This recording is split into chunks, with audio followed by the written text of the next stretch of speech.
Greetings, my fellow travelers. Here is our card reading for the weekend of July 10th. It's about a change of perspective with these cards from the wisdom of the hidden realms. It's about giving up old ways of trying to control our environment and giving way to allowing the divine plan to come in for us so that we can have our success. So our first card is the Horse King. He's about assistance and control. So he came in reverse, and in reverse it says, the Horse King wants to know why you think you can do everything yourself. Keeping control of everything around you is counterproductive and exhausting. You may lose an important opportunity if you insist on being stubborn. The Horse King is patient, however, and will wait for you to come to your senses and accept the help you need. You won't be able to reach your goal otherwise. He says, make a decision to jump on his back, ask for help, and graciously allow yourself to be carried to your destination.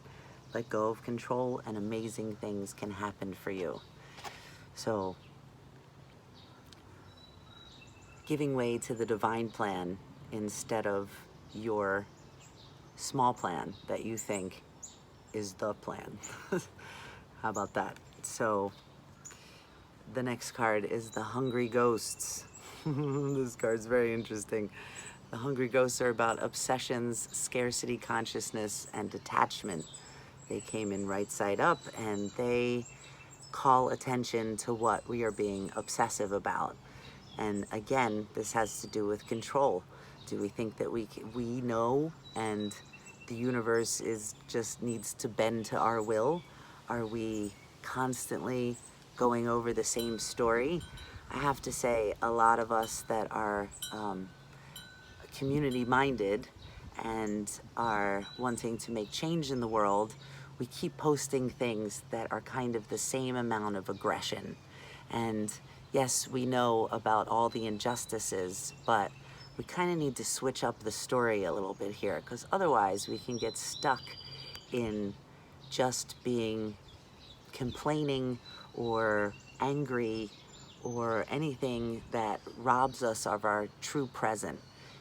We can be talking about what we need to happen in the future, what has happened in the past, and then we're not really here right now. So scarcity consciousness is about, there will never be enough, that I need to control and hold on. And it's not about going after the shiny object, because the shiny object isn't always what we think it's going to be. So I think this is about taking a little bit more time to consider our actions. What is our voice wanting to say truly? We really want more love and more feeling of security, not really constantly angry at the past and the others that are doing things wrong in our opinion. How about that? So, and then the message kind of switches its energy, for this weekend. This is how we deal with it. The chess queen, trust and strategizing. So she says, open up to the divine plan. And how do we do that? How do we open up to the divine plan? It's more about being open on a daily basis to what newness can come for us, to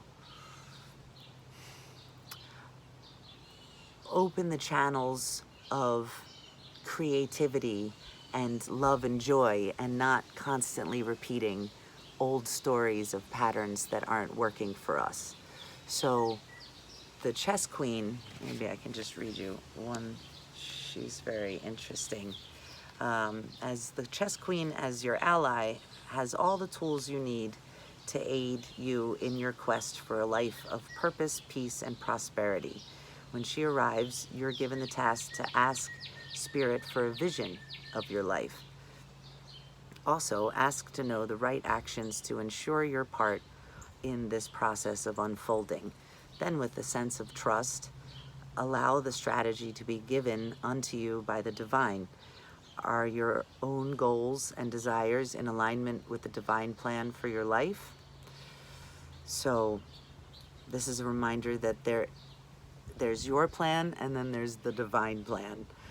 When you're in alignment with the divine plan, all manner of messages are delivered to aid you in taking the next right action for your life.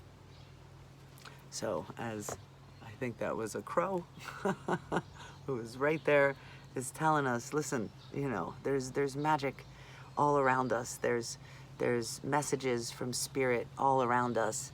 So we just need to learn how to listen to them better. I mean, I'm in the same boat as you, so I can't really say a whole lot more on that until we kind of get there. But I think this weekend is about opening up to new possibilities of joy and excitement, and leaving some of those old distractions that bother us in the past. So our final message card is the Sun Dancers, a beautiful card. Again with the pillar, you know, standing on our strength, which is really light and love. And this is about joyful activity, celebration of life, and abundance. So the Sun Dancers remind us that everything is perfectly working out for us as long as we enjoy ourselves. So I know it's hard to enjoy ourselves when we're going through strife or trouble in our life, or we see what's going on in the world and we're going, oh my God, this is such a mess. Like, why can't people be nicer to each other? Well, it all starts, joy is the key, like Abraham says. It really is. I mean, if we can't get to joy, then where are we manifesting from? So feeling this weekend, to have a good time, you know, if you have the sun where you are, be in the sun, take in some of that vitamin D.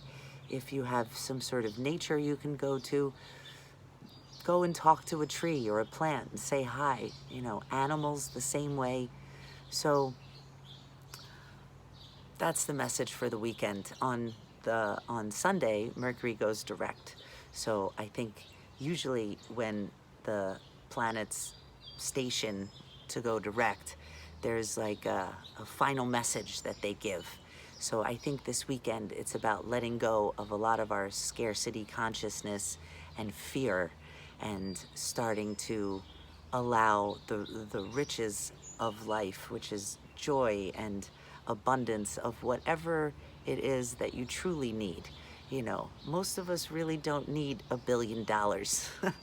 It's not really necessary, but to have more coming in than is going out is abundance. So finding a new train to put our focus onto would be my message for this weekend. So, yeah, have a good time. Have a good time.